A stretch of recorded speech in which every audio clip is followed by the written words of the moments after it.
Pinapurihan man ng Catholic Bishops Conference of the Philippines o CBCP ang pagbawi ng Pangulo sa Executive Order 464. Ikinalulungkot naman ni Archbishop Oscar Cruz ang tila isinikretong pulong ng Pangulo kasama ang ilang obispo.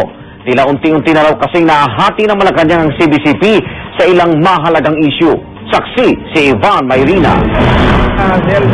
Kataka-takaan ni Archbishop Oscar Cruz kung bakit tila sikreto naging pagpupulong ng Pangulo kasama ang kanyang gabinete at ilang mga piling obispo bago binawi ang kontrobersyal na EO 464. I make this a big secret. The only reason why you keep secrets is that it is not acceptable to others.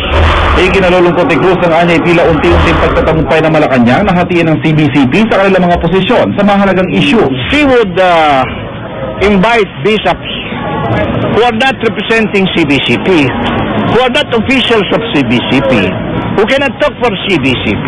Divide et impera, that is art of war principle. You divide your enemy and you conquer.